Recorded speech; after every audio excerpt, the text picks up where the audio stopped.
graça e a paz do Senhor Jesus. Veremos hoje o capítulo de número 7 do livro de Marcos, uma mulher árabe nos ensinando sobre a fé. Estamos vendo o Evangelho de Marcos, que é o segundo livro do Novo Testamento. Embora nós tenhamos estamos pregando que a autoria desse Evangelho é de Marcos, nós salientamos que todos os 4 evangelhos foram escritos de forma anônima. O propósito desse livro é apresentar as boas novas de Jesus a um público essencialmente gentil. Algumas verdades fundamentais são encontradas neste livro de Marcos. Jesus era o aguardado Messias de Israel, ele se revelou de modo especial aos 12 discípulos, ele demonstrou que ele era o Filho de Deus divino, ele resistiu ao reconhecimento público para sofrer e morrer em favor do seu povo. Ele mostrou-se muito interessado em estender a salvação aos gentios. A expansão das boas novas acerca de Jesus exerce poder sobre o mal. O Evangelho de Marcos destaca os seguintes aspectos principais da vida de Jesus. Ele mostra que ele era o verdadeiro israelita, demonstra sua divindade e sua humanidade, enfatiza a importância da pregação, do ensino e da cura, e apresenta o interesse de Jesus pelos gentios. Ele ainda estruturou o seu evangelho em 3 grandes blocos ou partes, que é a inauguração do ministério com João Batista, depois o ministério público de Jesus na Galileia dos gentios e nas regiões circunvizinhas, e depois, finalmente, a jornada final em direção à Judéia dos gentios e a Jerusalém para o sacrifício definitivo na cruz. Eu sou o pastor Daniel Deusdete, das Semeadores. Inscreva-se em nosso canal e clica no sininho para você fazer acompanhamento. Diariamente nós temos aí vídeos. Clica também aí em gostei, dá um like, né? Então, estamos aí trabalhando na divulgação da palavra de Deus. Estamos vendo a segunda parte da nossa divisão proposta, que é o ministério de Jesus na Galileia. Começamos no capítulo 1º, no verso 14, iremos até o capítulo 9, no verso 50. Como já dissemos, estamos vendo o ministério de Jesus na Caldeia, onde Marcos o divide, conforme a Bíblia de Estudo de Genebra, que você adquire nos Semeadores, em 2 estágios. Antes de passar ao relato da atividade de Jesus na Judéia e em Jerusalém, Marcos descreveu como Jesus fez grande parte da sua obra na Galileia, uma região ao norte conhecida como Gentia, pois muitos gentios moravam ali. Ao focalizar a atenção do ministério de Jesus aos gentios, Marcos procurava despertar o interesse dos seus leitores gentios que seguiam a Cristo. Essa segunda parte foi dividida em 17 blocos. Nós estamos vendo a visita a Genezaré, que começou no capítulo 6, verso 45, e vai até o verso 23 deste capítulo. Como já dissemos, Marcos registrou a atividade de Jesus em Genezaré, visando fornecer um conhecimento mais profundo do caráter dos apóstolos e do cuidado que Jesus tinha com eles. Jesus resgatou-os de uma tempestade e ainda os defendeu diante das autoridades religiosas hipócritas, profissionais, especialistas na lei, partidários de várias correntes teológicas, judaicas diferentes, por exemplo, os fariseus, saduceus, essênios e outros, se reuniram a Jesus, mas não para crerem nele, nem para o ouvirem, mas simplesmente para criticarem e para assim buscarem falhas. O pressuposto deles era: Jesus não é quem anunciava que era. A partir daí, desenvolvia as suas malignidades. Eles, de cara, observaram que os discípulos comiam sem lavar as mãos. Isso nada tinha a ver com higiene, assim como o reconhecimento dos 12 cestos cheios não teve nada a ver com limpeza e organização. Antes, a acusação se referia ao cerimonial da lei no Antigo Testamento, que está lá em Êxodo 30, 17 a 21, e no capítulo 40, verso 12. Jesus era radicalmente contra isso. Por quê? Em primeiro lugar, a ideia do cerimonial de lavar as mãos havia sido tão distorcida que, na verdade, se tornou uma desculpa para transgredir a lei moral. A sua cruz iria alterar radicalmente a maneira como a lei cerimonial deveria ser observada. Os fariseus acreditavam que, além das palavras escritas na lei, Moisés recebeu leis orais, que foram transmitidas oralmente, de mestre para mestre.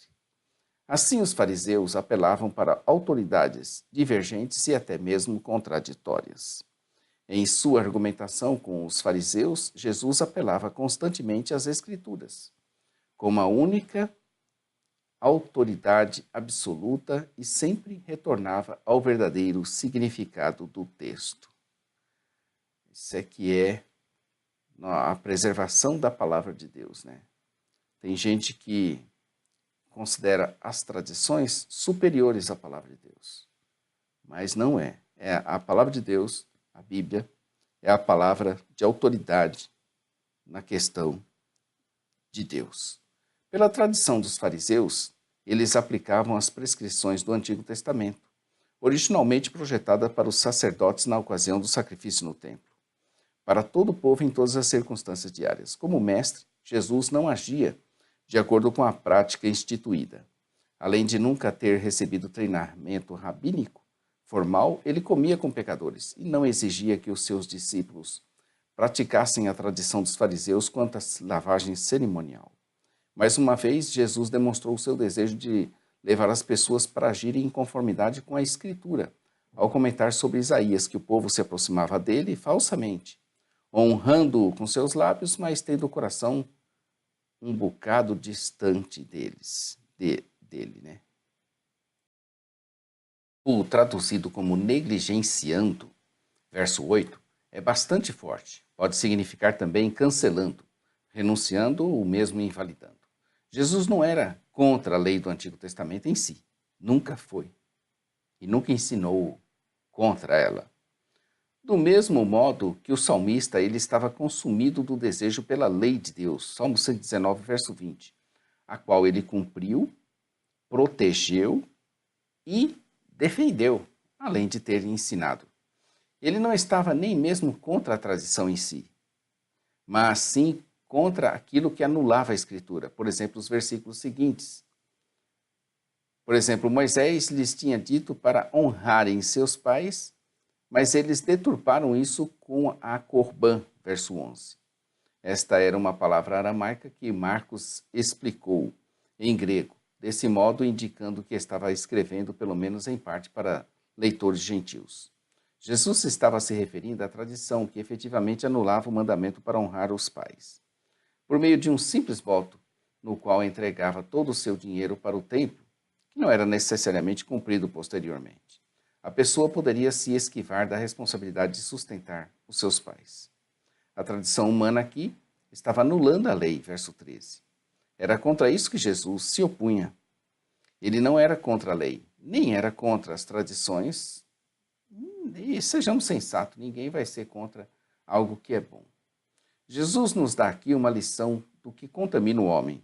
E vemos que o que sai é o que o contamina, porque é do seu coração que procede o mal. Essa lição é muito forte e muito importante. Nos últimos tempos, diz a palavra de Deus, que o amor de muitos se esfriaria. Com esse esfriamento, o mal que habita em nós, terrível, né? Encontraria mais fluência e também com a influência de coisas como os malditos games de violência sim, e outras porcarias, então ainda coisas piores virão. Sim, Jesus, Maranata, volta logo, a coisa aqui está horrível. É realmente, né? É do coração que procedem a violência, o engano, o roubo. E o que fazem, né? Os games. Você só vê morte, assassinato, atropelamento, cada coisa terrível. Tem muita coisa boa também, não vou dizer que não tem. Tem muita coisa boa e aproveitável, mas tem muito incitamento ao ódio, a ignorância, a violência. É pondo para fora o que está dentro. Com isso, Marcos salientou a natureza radical das palavras de Jesus, que não foram compreendidas pelos seus discípulos senão mais tarde. Nesse ensino, Jesus declarou o fim da dieta de restrição alimentar do Antigo Testamento. O que sai do homem, Jesus estava generalizando quanto à maneira como a natureza humana se manifesta. É o que o contamina. Jesus abordou a essência da questão, ou seja, a impureza moral que a impureza cerimonial simbolizava. Bloco O. Tiro, Sidom e Decápolis. Jesus, então, sai dali para os arredores de Tiro e de Sidom, e depois ele vai para Decápolis. Jesus retornou ao território gentil, visando estender o seu ministério para muito além da fronteira com Israel.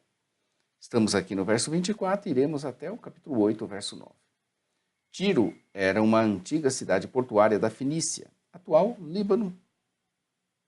Aparentemente, Jesus buscou nesse lugar uma trégua dos conflitos que havia enfrentado em solo judeu.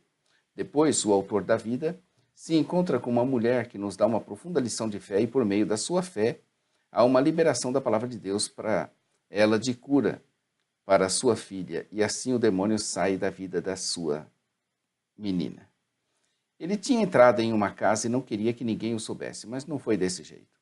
Sua presença fora notada, principalmente por uma mulher cuja filha estava com espírito imundo. E eles sofriam muito com isso.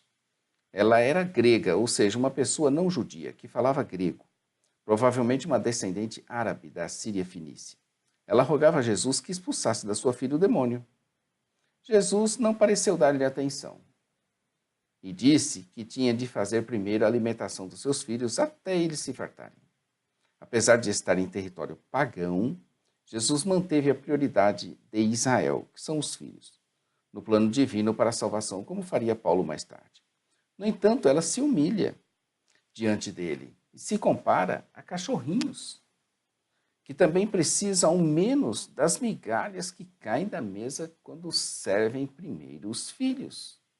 O termo cão era usado geralmente em sentido depreciativo. Jesus utilizou a imagem da refeição à mesa para explicar o plano da salvação. Ou seja, a salvação vem dos judeus. Certamente foi nesse sentido que a mulher entendeu, como indica a resposta de Jesus.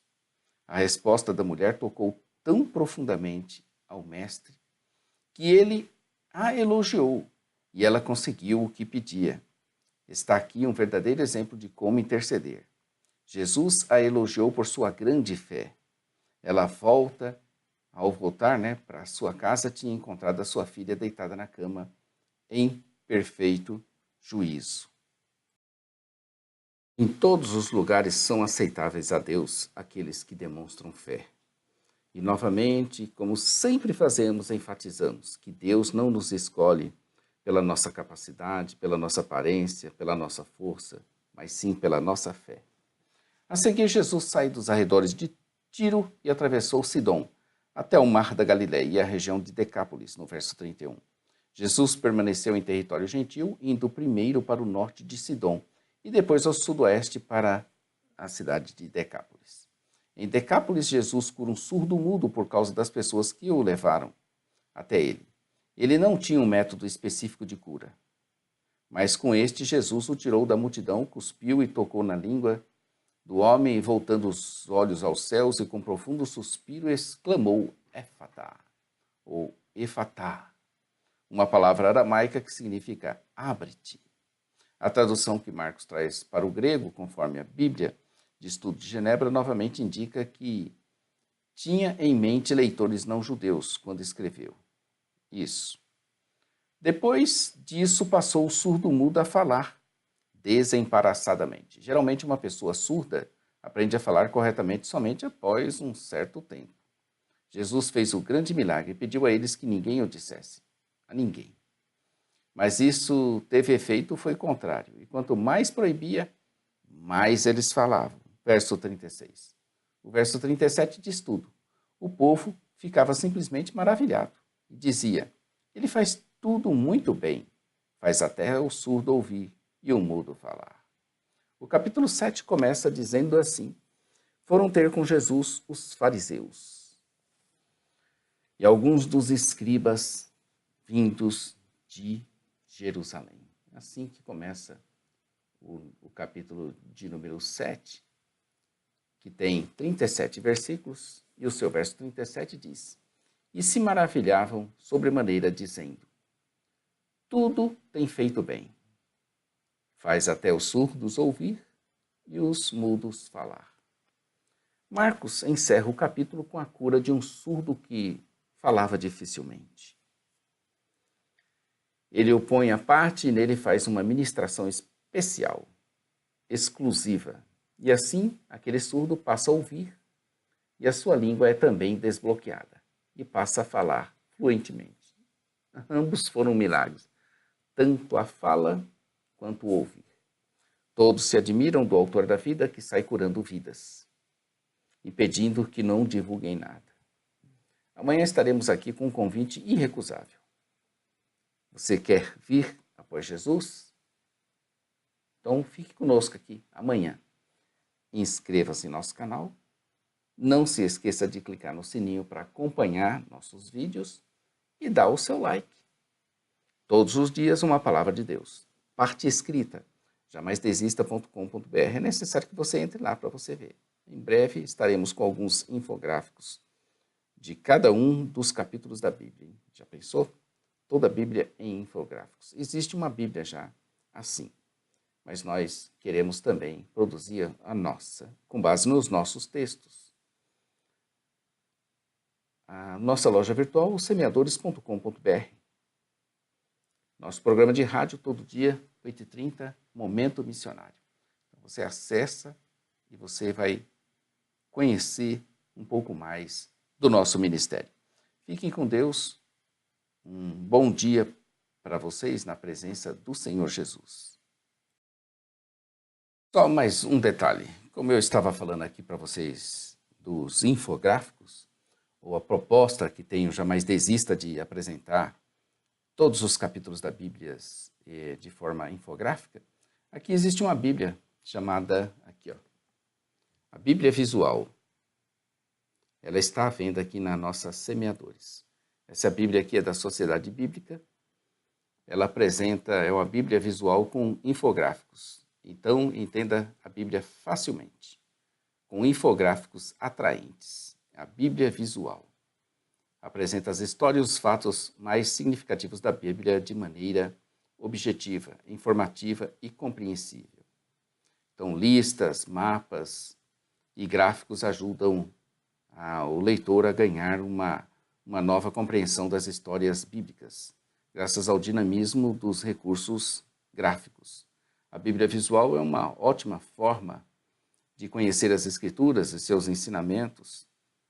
Abra essa Bíblia e aproveite a Deus de uma maneira totalmente nova e dinâmica.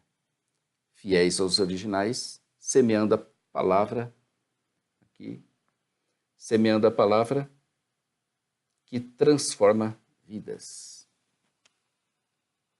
Da Sociedade Bíblica, aqui, a Bíblia bonita, ela é colorida, não vai dar para eu apresentar aqui para vocês, mas aqui um exemplo de um infográfico, né? Aqui nós temos aqui os operários do templo. Aqui nós temos um infográfico bem simples, mas ela é bem riquíssima, ela está cheia de infográficos aí. Ela é colorida, vale a pena você, pode, aqui ó, esse infográfico aqui. Aqui, coisas tristes no mundo, pérolas da sabedoria. Olha que maravilha. Tá vendo? Essa Bíblia aqui você adquire aqui na sua loja Os Semeadores. Estamos aqui no preço de R$ 119,00, a Bíblia Visual. Mas aqui nós vou dar para você aqui, se você entrar em contato conosco, 15% de desconto para pagamento à vista. Pode ser no cartão e pode ser no crédito também. Deus abençoe sua vida, aqui está a Bíblia, vamos aprender cada vez mais. Nossa proposta é fazer vai demorar um pouquinho, né? Um capítulo por dia, isso vai levar um bocado de tempo. Pelo menos 3 anos, 3 meses, 3 dias. Então a todos um bom dia, fiquem com Deus, obrigado. Não se esqueçam de curtir e de clicar para nos acompanhar. Até a próxima, até amanhã com Marcos capítulo 8. Maranata. Ora, ora, vem, Senhor Jesus. Deus abençoe sua vida, sua família e seu ministério. Amém.